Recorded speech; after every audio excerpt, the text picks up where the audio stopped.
production departments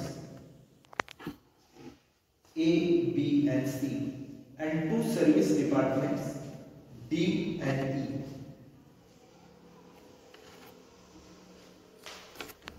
The following figures are extracted from the books of company.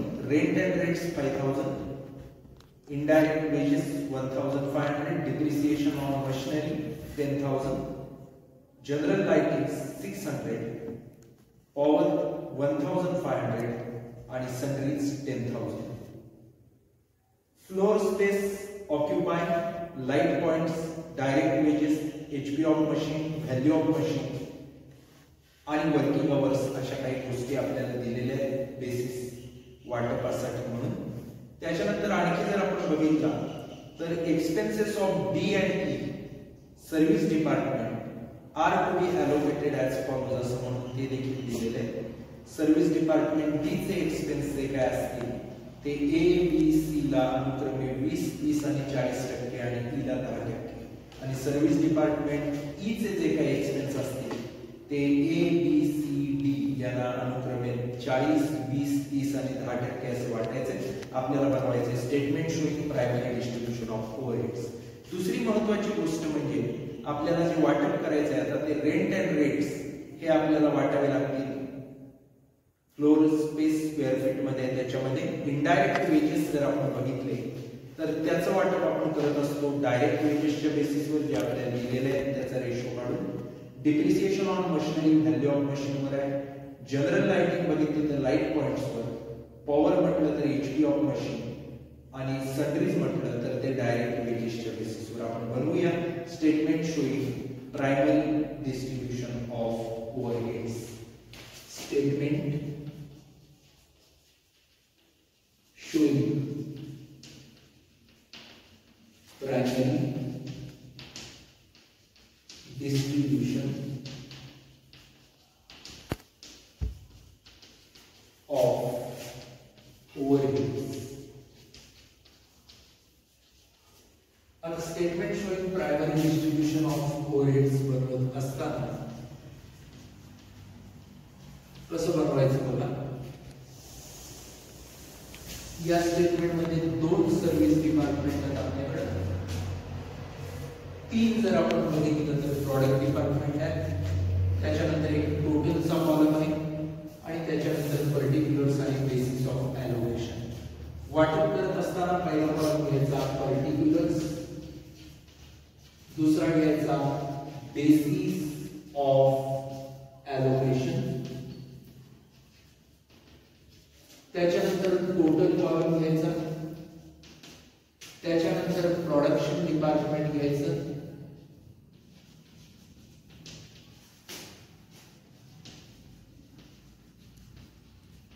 आणि शेवटी घ्यायचं service department.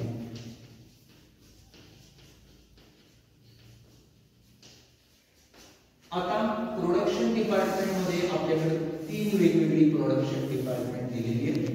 कोणती 3 आहेत बघा. प्रोडक्शन डिपार्टमेंट 3 जर आपण बघितली तर आहेत ए, बी आणि सी. त्याच्यानंतर सर्व्हिस डिपार्टमेंट कडे आपण बघायचं. सर्व्हिस डिपार्टमेंट आपल्याला दिलेली आहे 2. कोणती आहेत बघायचं तर त्यांची नावं आहेत अनुक्रमे डी आणि ई.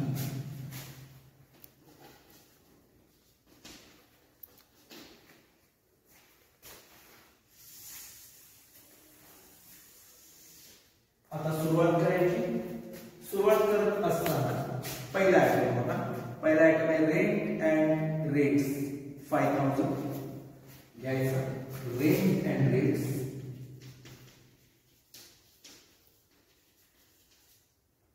अमाउंट मध्ये 5000 आणि आपण हे फ्लोर एरिया या बेसिसवर वाटत असतो. फ्लोर एरिया आता काय दिलेला आहे ते आपल्याला बघायला लागेल. फ्लोर स्पेस स्क्वेअर फीटामध्ये आपल्याला दिलेली आहे ती आता आपण बघणार आहे. फ्लोर स्पेस जर आपण बघितली तर 2000, 2500, 3000, 2000 आणि 500 अशी दिलेली आहे. आपण त्याच्यासाठी वर्किंग नोट करू. वर्किंग नोट कशासाठी आपण करतोय तर वेगवेगळे रेशियोज आपल्याला काढायचे आहेत. पहिला आपण काढतोय फ्लोर एरियाचा, आणि फ्लोर एरियाचा रेशो काढताना आपल्याला बघायला लागेल ABC आणि D आणि E अशी आपली 5 डिपार्टमेंट आहेत. प्रत्येक डिपार्टमेंटचा फ्लोर एरिया बघितला तर 2, 2.5, 3, 2 आणि 500, 2000, 2500, 3000, 2000 आणि 500 अशा पद्धतीनं आपल्याला फ्लोर एरिया दिलेला आहे. आता 2-2 झिरो आपल्याला कसे घालवता येतील, त्याप्रमाणे 2-2 झिरो घालून घ्यायचे. हे झिरोच घालवले की 5चा पाडा म्हणायचा. 5 1 5, 5 24, 5 37, 5 5 25 आणि 5 24. 4 ने 5 9, 20 15, 4 19 21. 5000 ला 20 ने भागलं की आपल्याला बरोबर किती मिळतात? 5000 भागिले 20 केलं की 250 मिळतील. 1 च्या जागीचा 250, 250 गुणिले 4 D चा 1000, 250 गुणिले 6 1500 चा, 250 गुणिले 5 म्हणजे 1250 B चा, आणि 250 गुणिले 4 म्हणजे 1000 A चा. आता 1000, 1250, 1500, 1000 आणि 250 याची टोटल घेतला की बरोबर 5000 होता. त्याच्यानंतर दुसरा आयटम आपल्याला घ्यायचा आहे इनडायरेक्ट वेजेस. आता इनडायरेक्ट वेजेस जर आपण बघितले तर आपल्याला इनडायरेक्ट वेजेस दिले 1500, आणि हे जे 1500 रुपये इनडायरेक्ट वेजेस आहेत ते आपल्याला काय करायचे? डायरेक्ट वेजेसच्या बेसिसवर आपण वाटत असतो. डायरेक्ट वेजेस आपल्याला दिले ते किती आहेत पहा. डायरेक्ट वेजेस, आता त्याचा आपल्याला रेशो काढून घ्यावा लागेल. फ्लोर एरियाचा रेशो जो आपण काढलाय त्याच्याच खाली आपण आता डायरेक्ट वेजेसचा रेशो काढू. डायरेक्ट वेजेसचा रेशो काढत असताना डायरेक्ट वेजेस आपल्याला किती दिलेत बघा. तर डायरेक्ट वेजेस आपल्याला दिलेले आहेत 3, 2, 3, 1500 आणि 500.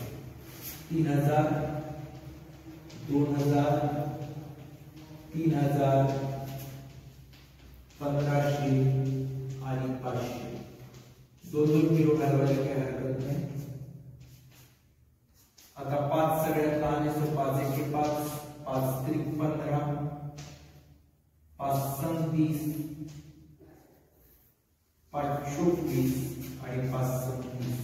6 4 6 3 1, 6 4 6 3 1 असा आपला रेशो आहे. 7 4 10, 10 6 16 19 20 अशा पद्धतीने आपण काय काढला? रेशो काढला. वेजेस आहेत आपले 1500 रुपये. आता 1500 भागिले 20 म्हणजे आपल्याला 75 उत्तर मिळेल. त्याचा एक रेशो आहे, त्या ई ला आपण किती लिहिले? 75 लिहिले. आता काय करायचं? 3 ने त्याला गुणायचं म्हणजे 225 डी ला, 6 ने गुणलं 75 ला तर 450, सी ला 4 ने गुणलं 75 ला तर 300 बी ला, आणि 6 ने गुणल्यावर किती येतात? 450 ते ए ला. आता 450, 300, 450, 225 आणि 75 ची टोटल जर आपण घेतली तर ती टोटल किती येणार आहे? बरोबर 1500. त्याच्यानंतरच तिसरा आयटम बघायचा, depreciation on machinery. Depreciation on machinery. आता डिप्रिसिएशन ऑन मशिनरी घेत असताना ते कशाच्या बेसिसवर आपण वाटणार आहे? तर डिप्रिसिएशन ऑफ मशिनरी आपल्याला वाटावं लागणार आहे ते व्हॅल्यू ऑफ मशिनरीच्या बेसिसवर. Value of machine. आणि आता व्हॅल्यू ऑफ मशीन आपल्याला किती दिलेलं आहे बघा. व्हॅल्यू ऑफ मशीन आपण बघितलं तर आपल्याला दिलेलं आहे 60, 80, 1 लाख, 5000 आणि 5000. आपण रेशो त्याचं कॅल्क्युलेट करून घेऊ. रेशो कॅल्क्युलेट करून घेत असताना तिसरा आहे value of machine. Value of machine घेताना ए बी सी डी आणि ई. व्हॅल्यू ऑफ मशीन किती दिलेलं आहे बघा. व्हॅल्यू ऑफ मशीन आपल्याला क्लिअर कट दिसतंय. 60, 80, 1,05,000, 5,000, 60,000, 80,000, 1,00,000, 5,000, 5,000. झिरो घालवायचे. 3 झिरो आपण घालवले. 5 एके 5, 5 एके 5, 20 100, 16 85 आणि 12 65. सो 12 16 20 1 12 16 20 1 असा आपला काय झाला रेशो आला. अमाउंट आता जर बघितलं आपण तर दिलेलं किती आहे डिप्रिसिएशन ऑफ मशिनरी 10,000 रुपये आहे. हे 10,000 आपल्याला वाटत असताना 16 26 2 28 38 48 2 50. सो 50 जर 10,000 ला भागला तर 200 रुपये येईल. त्यामुळे त्याचा एक त्या ईला लिहिणार 200. डी चा पण एक 200. 200 गुणिले 20 म्हणजे 20 गुणिले 40 4000. 200 गुणिले 16 3200 आणि 200 गुणिले 12 2400. आता आपण टोटल केली तर त्याची 2400 3200 4000 200 200 जर टोटल सगळे केला तर आपल्या बरोबर 10,000 काय होतात येतात. त्याच्यानंतरचा पुढचा आयटम जर आपण बघितला तर तो आहे जनरल लाइटिंग 600. जनरल लाइटिंग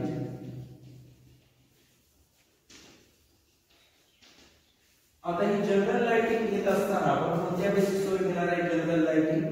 तर जनरल लाइटिंग आपण number of light points were घेतो. लाईट पॉइंट्स देताना त्यांनी दिलेले आहेत बघा 10 15 20 10 आणि 5. म्हणजे आपण रेशो काढायचा आहे 10 15 20 10 5 10 15 10 20 आणि 5. 10 15 20 10 आणि 5 10 15 20 10 5 अशा पद्धतीने हे दिलेले लाईट पॉइंट्स. आणि लाईट पॉइंट्सच्या बेसिसवर आपण वाटत असतो जनरल लाईट. तर आता कशी वाटायची ते बघा. वाटत असताना एक गोष्ट महत्वाची 5 सगळ्यात छोट्या आहेत. 5 एके 5 5 2 10 5 24 5 3 15 आणि 5 2 2 3 4 2 3 4 2 1 या रेषेत आपल्याला काय करायचंय वाटप करायचं आहे. आता कसं वाटणार 2 ने 3 5 ने 4 5 ने 2 11 ने 12 टोटल होते. अमाउंट आहे जनरल लाइटिंग 600. 600 ला 12 भागला की येतात किती 50. 50 एके 50 ई ला 50 गुणिले 100 डी ला 50 चोक 200 सी ला 50 त्रिक 150 बी ला आणि 50 गुणिले 100 ए ला. टोटल घ्या 100 150 200 100 500 आणि 50. तो आपली टोटल किती होते 600. त्याच्यानंतर पुढचा आयटम आपल्याला बघायचा आहे. पुढचा आयटम बघत असताना आपल्याला बघायचं आहे पॉवर 1500 रुपये दिलेली. पॉवर 1500. आता पॉवरचं वाटप करत असताना पॉवरचं वाटप आपल्याला करायचं असतं एचपी ऑफ मशीनच्या बेसिसवर. HP of machine. आता एचपी ऑफ मशीनचा आपल्याला रेशो या ठिकाणी काढून घ्यावा लागेल. 5 नंबर एचपी ऑफ मशीन. आता एचपी ऑफ मशीन दिलेला आहे बघा ए बी सी डी आणि ई. एचपी ऑफ मशीन बघितला तर आपल्याला किती दिले बघा 150 60 30 60 30 50 आणि 10, 60, 30, 50, 10. ईच दिलेलं नाही, सो 0 फक्त आपल्याला घालवायचे म्हणजे आपल्याला रेशो मिळेल 6, 3, 5, 1. ईच दिलेलं नाही, 6, 3, 5, 1. 6 आणि 3 2 5 14 1 15. 1500 भागिले 15 म्हणजे आले किती 100. फक्त आपण डी ला देणार 100 1 100. ईचा संबंधच नाही. 100 5 500 सी ला, 100 300 बी ला आणि 100 600 कोणाला दिले आपण ए ला. अशा पद्धतीने 1500 रुपये आपण काय केले वाढलेले आहेत. पॉवर मेथडचा जर पुढचा आयटम घेतला तर तो आयटम आहे आपला सनरीज 10000. सनरीज अमाउंट दिलेली आहे 10000. आता सनरीज कशाच्या बेसिसवर वाटायच्या तर आपल्याला क्लिअर माहिती आहे की सनरीज या वाटत असतो आपण एका स्पेसिफिक बेसिसवर ज्याचं नाव असतं डायरेक्ट वेजेस. त्यामुळे डायरेक्ट वेजेसच्या बेसिसवर या सनरीज आपण वाटणार आहे. डायरेक्ट वेजेसचा आपल्याला रेशो काढावा लागेल, त्यामुळे आपण रेशो काढून घेऊ. पुढचा आयटम डायरेक्ट वेजेस. आता डायरेक्ट वेजेस आपल्याला किती दिले तर बघा, डायरेक्ट वेजेस देत असताना आपल्याला क्लिअरली दिले 10000, 3000, 2000, 3000 आणि 1500 अशा पद्धतीने दिलेले आहे. रेशो याचा ऑलरेडी आपण एकदा काढलेला आहे बघा, जेव्हा आपण इनडायरेक्ट वेजेस वाटले तेव्हा. त्यामुळे पुन्हा याचा रेशो काढायची आपल्याला गरज नाही, तोच वापरू शकतो आपण. 6, 4, 6, 3, 1. 6 4 10 6 16 3 19 21. 10000 20 22 की बरोबर 500. त्यामुळे ज्याचा 1 आहे त्या डी ला 500, 3 आहे त्या डी ला 5 3 1500. ज्याचा 6 आहे त्या सी ला 5 3000. 4 आहे त्या बी चा त्याला 25 2000 आणि ज्याचा 6 आहे त्याला 5 3000 आपण देणार कोणाला पहिल्या ए ला. अशा पद्धतीने 10000 रुपये आपण काय केलेले वाटप केलेले आहे. याच्यानंतरची जी गोष्ट असते ती म्हणजे डायरेक्ट मटेरियल, डायरेक्ट लेबर आणि डायरेक्ट ओव्हरहेड्स दिलेले असतील तर जसे तसे घ्यायचे. आपल्याला एकच आयटम पैकी दिसतोय तो म्हणजे डायरेक्ट वेजेसचा जो दिलेला आहे तो आपल्याला जसाच्या तसा घ्यायचा. फक्त सर्व्हिस डिपार्टमेंटचा आपण घेतो, त्यामुळे सर्व्हिस डिपार्टमेंटचं बघितली तर 1500 आणि 500 डी आणि ई ला आहे तेवढे आपण घेणार. डायरेक्ट वेजेस बेसिस लिहायचं डायरेक्ट. 1500 आणि 500 मध्ये होतात 2000. 1500 आहे ते डी चे दिलेले आणि ई चे आहे 500. आता एवढं झाल्यानंतर आपल्याला प्रॉब्लेम काय करायचा असतो, टॅली करायचा असतो. टॅली करत असताना काही अमाउंट कॉलमचे आपल्याला टोटल घ्यायचे. टोटल घेत असताना एक एक कॉलमचे आपण टोटल घेऊ. टोटल कॉलम बघा, 5 आणि 1 6 500, 16 500, 17 100, 18 100, 18 600, 28 600 आणि 2 30600. 1450, 2 आणि 1 3850, 3 950, 4 550, 4 3 7 550, 12 3 1550, 4750, 4900, 5200, 7200, 1500, 1950, 5 950, 6 150, 6 650,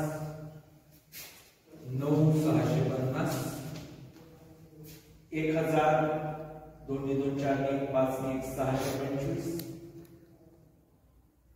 3125, 3000, 4625, 250, 325, 525, 575, 1575.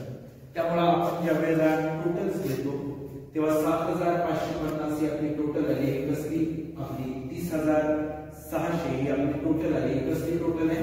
तर 7,550 अधिक 7,200 अधिक 9,650 अधिक 4,625 अधिक 1,575 या पाचही कॉलमची टोटल किती 600 म्हणजे प्रॉब्लेम आपला टॅली झालेला आहे. या ठिकाणी आपण थांबूया.